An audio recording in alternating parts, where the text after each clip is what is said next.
బీజేపీకి ఓటు ఎందుకు వేయాలి? సంవత్సరానికి 2 కోట్ల ఉద్యోగాలు ఇస్తానని యువతను మోసం చేశాడని ఎమ్మెల్సీ జీవన్ రెడ్డి పేర్కొన్నారు. జగిత్యాల రూరల్ మండలం తాటిపల్లిలో ఎమ్మెల్సీ మాట్లాడుతూ విదేశాల్లో ఉన్న నల్లధనాన్ని వెనక్కి తెప్పించి పేదల బ్యాంకులో 15 లక్షలు వేస్తానని మోడీ పేర్కొన్నారని, ఎవరి ఖాతాలో అయినా పడ్డాయని ప్రశ్నించారు. బీజేపీ వాళ్ళు ఓట్లు అడగడానికి వస్తే అడగాలని పేర్కొన్నారు. మోడీ ముందు 15 లక్షలు ఖాతాలలో వేశాకనే ఓటు వేస్తామని చెప్పాలన్నారు. 15 లక్షలు వేయకుంటే బీజేపీకి ఓటు వేయొద్దని, కాంగ్రెస్కు ఓటు వేయాలని అన్నారు. బీఆర్ఎస్ ఎన్నికల ముందు కాంగ్రెస్ వస్తే కరెంటు పోతుంది, పెన్షన్లన్నీ పోతాయని అబద్ధ ప్రచారం చేశారని, ఎక్కడైనా పెన్షన్ బంద్ అయిందా, కరెంటు పోతుందా అని ప్రశ్నించారు. రైతు బంధు ప్రస్తుతానికి ఎకరానికి 5,000 పడుతున్నాయని, తర్వాత 7,000 వేయించే బాధ్యత నాది అని పేర్కొన్నారు. భూస్వాములకు, రియల్ ఎస్టేట్ వ్యాపారులకు రాకపోవచ్చు అని, నిజమైన రైతులకు ఎకరానికి 7,000 వస్తుందని అన్నారు. ఎన్నికల ముందు చెప్పిన విధంగా రైతులకు 2 లక్షల రుణమాఫీ చేస్తామని పేర్కొన్నారు. బ్యాంకులకు రైతులు రుణాలు చెల్లించాల్సిన అవసరం లేదని, ఆ రుణాలను ప్రభుత్వం చెల్లిస్తుందని, అందుకు గ్యారంటీ ముఖ్యమంత్రి రేవంత్ రెడ్డి అని పేర్కొన్నారు. నువ్వు రైతుకు రుణమాఫీ చేయంటే సోమరిపోతాయిని చెప్పేటివా? నువ్వు సంవత్సరానికి 2 కోట్ల ఉద్యోగాలు ఇస్తాడు మా యువకులకు. 10 ఏళ్ళకి ఎన్నైతే 10 × 2 20 కోట్లు అయితే కాదా? 10 సంవత్సరాలు గడిచిందే, ఏమైనా నౌకలు ఇచ్చిన అదే తాటిపల్లి. మరి నేను అడుగుతున్న బీజేపీకి ఎందుకు ఓటేయాలే? నువ్వు చెప్పు కారణం. నువ్వు విదేశాల్లో మూలుగుతున్న నల్లధనాన్ని తీసుకొచ్చి ప్రతి పేదవాడి అకౌంట్లో 15 లక్షలు ఇస్తానడా? పడ్డాయా మీ 15 లక్షల వరకు నా ఖాతాలో? అడుగునవడం బీజేపీ వస్తే నీ మోడీ నా ఖాతాలో 15 లక్షలు ఎత్తా, పో ముందుగా 15 లక్షలు దెబ్బ నీ కోటెత్తా. అడగండి అంటున్నా కూడా అత్త పువ్వు గుర్తు పట్టుకొని.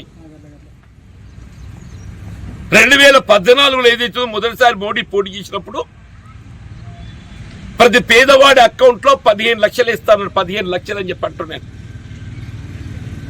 నిజంగానే ఎవడు ఖాతాలో 15 లక్షలు సాయం చేస్తే నీ దండ పెడితే మీరు ఆనికి అయిపోతుంది.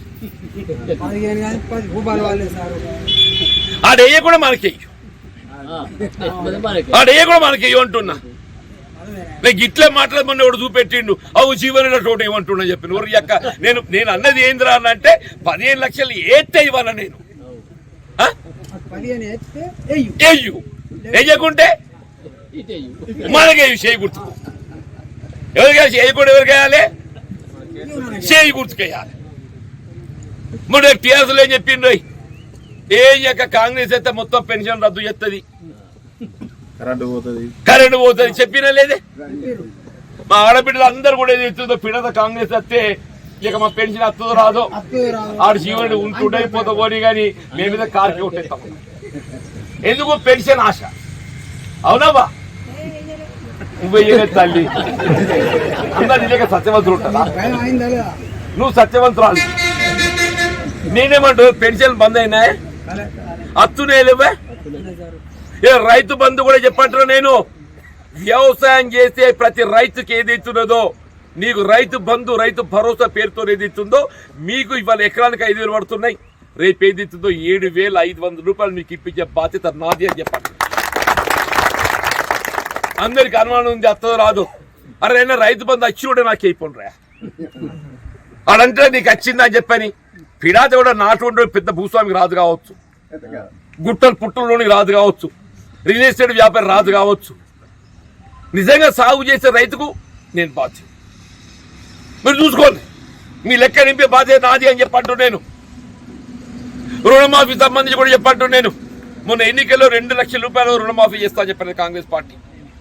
రేపు పునాస కొత్త అప్పు కావాలి, నీకు పెట్టుబడి కావాలి.